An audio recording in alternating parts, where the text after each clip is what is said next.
మనిషి దేన్నైనా విస్మయిస్తాడేమో కానీ, అంటే డబ్బునైనా, తన హోదా, పదవి, పరపతినైనా విస్మయించొచ్చు కానీ, గెలుపుని, సక్సెస్‌ని, విజయాన్ని మాత్రం ఎప్పుడూ విస్మయించడు.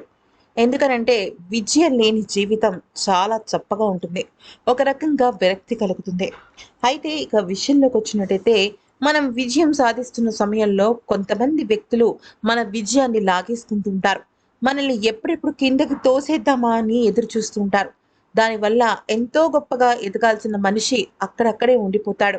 జీవితంలో ఎన్నో ఆశలు, కోరికలు, ఎన్నో రకాలుగా సాధించాలి అన్న తపన ఉన్నవాళ్ళు అలాగే నిరాశ్రయులుగా, నిరాశతో, నిస్సత్తువతో మిగిలిపోతారు. అయితే చాణక్యుడు తన నీతి శాస్త్రంలో సంపద, ఆస్తి, భార్య, స్నేహం మరియు వివాహంతో పాటుగా సక్సెస్ గురించి కూడా చాలా గొప్ప మాటలు చెప్పాడు.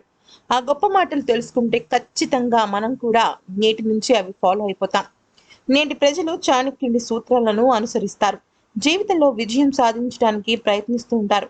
చాణక్యుడి ప్రకారం తన స్నేహితుడు ఎవరో మరియు తన శత్రువు ఎవరో తెలిసిన వాడు జీవితంలో ఎప్పటికీ ఓడిపోడు అని చెప్తున్నాడు చాణక్యుడు. అవును, మన నిజమైన స్నేహితుడు ఎవరో మనకి తెలిస్తే మనకి అది కొండంత బలం. అది మన నిజమైన శత్రువు ఎవరో తెలిస్తే అది మనకు పెద్ద విజయం. ఇది కరెక్ట్. జీవితంలో పురోగతి లేదా క్షీణత మీ స్థిరత్వంపైనే ఆధారపడి ఉంటుందని చాణక్యుడు చెప్తున్నాడు. మీరు జీవితంలో విజయవంతంగా ముందుకు సాగాలి అంటే మీరు చాణక్యుడి సలహాలను పాటించాల్సిందే. చిన్న చిన్న విషయాలను కోపం తెచ్చుకునేవారు వారికే కాదు, ఎదుటి వ్యక్తులకు కూడా సమస్యలు తెచ్చిపెడుతూ ఉంటారు. ఏది కరెక్ట్, ఏది తప్పు అని తెలుసుకోలేరు. కాబట్టి ఇలాంటి వారికి మీరు దూరంగా ఉండాలి. పద్దాక మీ మీద కోపం పడుతూ, చికాకు పడుతూ ఉండేవారు మీ గోల్స్‌ని డిస్టర్బ్ చేస్తూ ఉంటారు. వాళ్ళని దూరంగా పెట్టండి. అంతేకాకుండా తెలివి తక్కువ వ్యక్తితో ఎక్కువ మాట్లాడకండి. ఆచార్య చాణక్యుడు ఒక మూర్ఖుడితో ఎప్పుడూ ఎక్కువగా మాట్లాడకూడదని, లేదా అతనిని ఎక్కువగా ఒప్పించడానికి ప్రయత్నించకూడదని అంటాడు. తెలివి తక్కువ వాళ్ళను, మూర్ఖులను ఆయన ఒకే రకంగా, ఒకే అంశలో వేసేశాడు. ఎప్పుడూ కూడా తనను తాను సరైన వాడు మరియు ఉన్నతంగా నిరూపించుకోవడానికి ప్రయత్నిస్తాడు.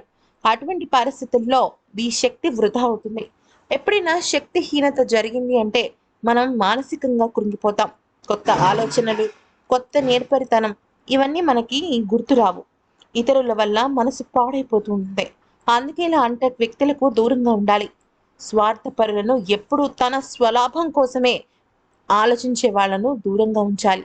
సాధారణంగా ప్రతి ఒక్కరిలో కూడా ఏదో కొంతవరకు భాగం స్వార్థం ఉంటుంది.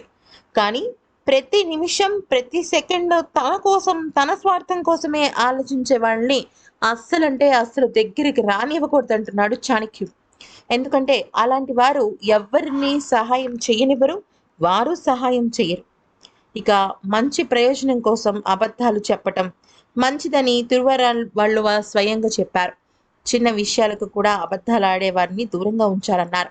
ఎప్పుడు వాళ్ళని నమ్మకూడదన్నారు. అంతేకాకుండా అనవసరంగా ఇతరుల్ని పొగిడే వాళ్ళను ఎప్పుడు దూరంగా ఉంచాలంటున్నారు. శక్తి, డబ్బు చూసేవారు ప్రమాదకరంగా ఉంటారని అంటున్నారు. మోసగాళ్ళకే కాకుండా నయవంచనం చేసే వాళ్ళకి కూడా కొంచెం దూరంగా ఉండాలి. అంటే మన గుట్టు రట్టు చేయకూడదు. ఈ వీడియో నచ్చితే లైక్ చేసి సబ్స్క్రైబ్ చేసుకోండి.